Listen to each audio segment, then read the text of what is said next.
وضو کا جو طریقہ ہے نا، لوگ کیا کرتے ہیں عجیب، نارملی تو سب صحیح کر رہے ہوتے ہیں لیکن جو صحیح سنت طریقہ اس کو فالو نہیں کرتے.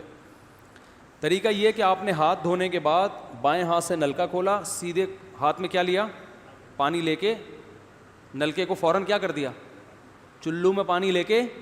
لوگ سمجھتے ہیں نلکا کھولنا تو سنت ہے, بند کرنا سنت. ارے بولو نا یار, نہیں ہے. تو کلی تو سیدھے ہاتھ سے کرنی ہے نا, تو الٹے ہاتھ سے آپ کیا کر دیں گے, نلکا بند. کیونکہ نبی صلی اللہ علیہ وسلم جب لوٹے سے پانی نکالتے تھے تو چلو میں پانی لے کے لوٹے کو سیدھا کر دیتے تھے. یہ نہیں کرتے تھے کہ لوٹے سے لوٹا اسی کیفیت میں اور پانی بہتا چلا جا رہا ہے.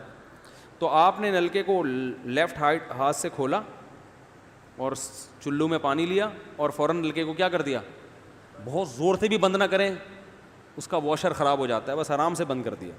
کیونکہ وہمی ہوں گے نا, وہ یوں کر کے کرتے رہیں گے, نلکے توڑ دیتے ہیں کہ بھئی ایک قطرہ بھی ضائع ہو گیا تو قیامت کے دن کہیں جہنم میں نہ پھینک دیں ہمیں, اس لیے پورے کوئی نمی بھی نہ آئے, تو تھوڑا سا بند کر دیں, ایک آدھ قطرہ ٹپکنے سے کچھ نہیں ہوتا. یہ لیا آپ نے, منہ میں کلی کی, مسواک کی, مسواک نہیں ہے تو انگلی سے دانت صاف کیے, غرارہ بھی کیا اگر روزہ نہیں ہے, ٹھیک ہے. پھر نلکا کھولا, پھر بند کیا, پھر کلی, اس طرح. پھر نلکا کھول کے دائیں ہاتھ میں پانی لیا, ناک میں نرم حصے تک پانی پہنچا کے اچھی طرح ناک کو صاف. اور نلکا پہلے وہ ویسے ہی بند ہو چکا ہے, اب ناک کو اچھی طرح صاف کریں سامنے والے کا خیال کر کے. آئی بات سمجھ؟ سامنے تو یہ نہیں ہوتا, وہ ہوتا ہے سامنے, اس کا زیادہ خیال کرنا پڑتا ہے کیونکہ بس زیادہ تفصیل میں نہیں جاتا ہوں. تو چھوٹی انگلی سے اچھی طرح ناک کو صاف کیا, اس کی رطوبتیں نکالیں, ٹھیک ہے. پھر نلکا کھولا, دوبارہ پانی لیا, پھر اسی طرح ناک میں بولو بھائی ڈالا, اور نلکا اسی وقت جب چلو میں پانی بھر گیا نلکا اسی وقت کیا کر دیا. اللہ نے دو ہاتھ اسی لیے دیے ہیں کہ اس سے نلکا بند کیا جائے اور اس سے کیا کیا جائے, کھولا جائے. تو پھر یوں کیا, پھر 3 دفعہ. 6 چلو پانی خرچ ہوا نا, چلو اس کو کہتے ہیں, 6 چلو پانی خرچ ہو گیا. پھر آپ نے کیا کیا, نلکا کھولا لیفٹ ہاتھ سے. جو اصل طریقہ ہے وہ تو یہ ہے, سیدھے ہاتھ میں پانی لے کے نلکا بند کیا اور سیدھے ہاتھ سے پانی پیشانی پہ ڈال کے دونوں ہاتھوں سے پھیلا لیا. 3 دفعہ اس طرح کیا. اس پہ عمل نہیں ہوتا تو پھر اتنا کر لو کہ دونوں ہاتھوں پہ کیا لے لو, نلکا کھول کے پانی لے کے پیشانی پہ ڈالو اور فوراً نلکا کیا کر دو, بند کر دو, اور پھر ہاتھوں سے اچھی طرح اس کو ملو. سمجھ میں نہیں آ رہی بات؟ تو یہ عمل کتنی دفعہ کیا, نلکا ہر دفعہ میں بند ہو رہا ہے. ہمارے ہاں جس ٹائم پہ نلکا کھلتا ہے تو جب تک وضو مکمل نہیں ہو جاتا بند ہونے کا نام نہیں لیتا. 3 دفعہ آپ نے منہ اچھی طرح دھو لیا. داڑھی ہے تو اس میں کیا کر لیا, بڑی داڑھی ہے, میری داڑھی ہے ایسی, میں تو چلو سے پوری داڑھی دھو لیتا ہوں, چھوٹی سی داڑھی ہے تو داڑھی میں خلال کر لیا آپ نے. اس کے بعد آپ نے بازو کیسے دھونے ہیں, بازو دھونے کا بھی یہ طریقہ ہے. لیفٹ ہاتھ سے چلو میں پانی لیا, جب سیدھے ہاتھ میں پانی آئے گا تو یوں کیا. قرآن میں کیا ہے کہ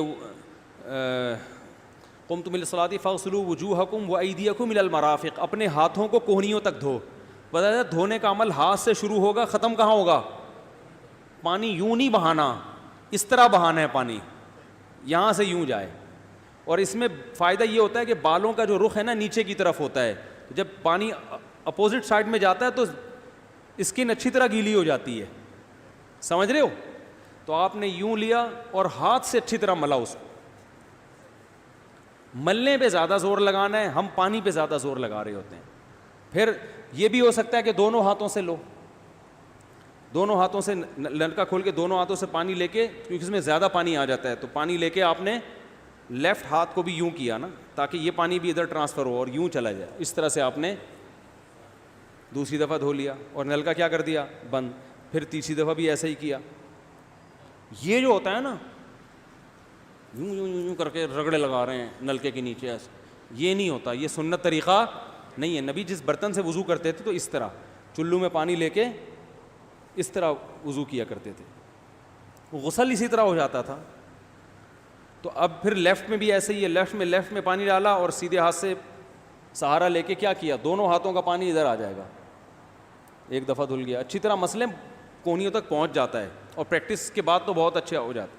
اس کے بعد آپ نے کیا کیا, سر کے بالوں کا مسا، سر کے بالوں میں جو یہ ہے یہ طریقہ کچھ بھی نہیں ہے، کہیں بھی ثابت نہیں ہے. سیدھا سیدھا آپ نے ہاتھ گیلے کیے پیچھے لے گئے. ایک حدیث میں صرف یہاں تک آتا ہے، ایک حدیث میں واپس لانا بھی. تو دونوں طریقے ہیں مسا کے، صرف پیچھے لے جاؤ یا پیچھے لے جا کے پورے سر پہ ایسے ہاتھ پھیر لیا، کیا ہو گیا سر کا مسا. پھر انگلیوں کا، وہ کانوں کا، الاذنان من الراس، حدیث میں آتا ہے کان کس میں سے ہیں؟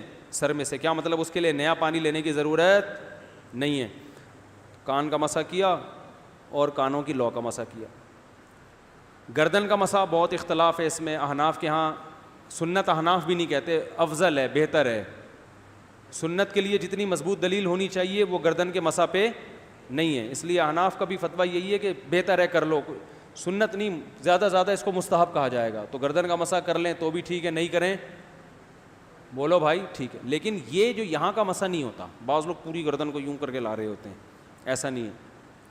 تو گردن کا مسا یہ جو یہاں سے کیا جاتا ہے، یہ پچھلے جانب سے ہمارے حضرت اس کے قائل نہیں تھے. وہ کہتے تھے مسا جہاں بھی شریعت میں ملتا ہے یہاں سے ملتا ہے. تو ان کی رائے یہی تھی کہ اگر گردن کا مسا کرنا ہے تو گدی، گردن نہیں گدی کا مسا، تو یہاں سے کر لے. لیکن یہ کوئی نہ سنت مؤکدہ ہے نہ کوئی زیادہ تاکید ہے اس کی، کوئی کرے ٹھیک ہے، نہیں کرے تو بھی ٹھیک ہے. تو اس کے بعد اس لیے کہ بہت سے لوگ اس کے قائل نہیں ہیں تو ان سے بحث نہ کریں، ٹھیک ہے نا. بہت سے لوگ نہیں کرتے گردن کا مسا، بہت سے علماء فقہاء اس کے قائل نہیں ہیں. اس کے بعد آپ نے پاؤں دھونا ہے.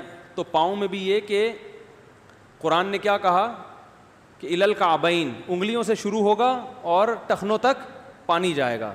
تو انگلیاں رکھیں نلکے کے نیچے اور لیفٹ ہاتھ سے اس کو اچھی طرح کیا کریں، دھوئیں اور انگلیوں کا خلال بھی کریں.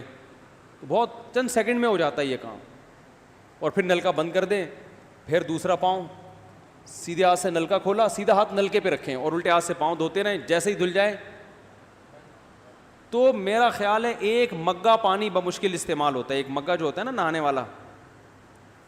لیکن آج اگر جو لوگ وضو کر رہے ہیں نا، ان کا پانی اگر آپ دیکھ لو تو بالٹیوں کی بالٹیاں خرچ کر رہے ہوتے ہیں، اور معذرت کے ساتھ کم بختوں کا وضو پھر بھی نہیں ہوتا. پھر بھی ان کو شک ہوتا ہے کہیں کوئی جگہ خشک نہ رہ گئی ہو. تو وہمی نہ بنے، اس طریقے سے وضو کریں، یہ سنت طریقہ ہے. اور قرآن میں بیان بھی یہی کیا کہ یہاں سے شروع کرو یہاں تک لے کے جاؤ. کافی ہو گیا میرا خیال ہے. اللہ تعالیٰ سمجھنے کی، عمل کرنے کی توفیق عطا فرمائے. وما علینا الا البلاغ.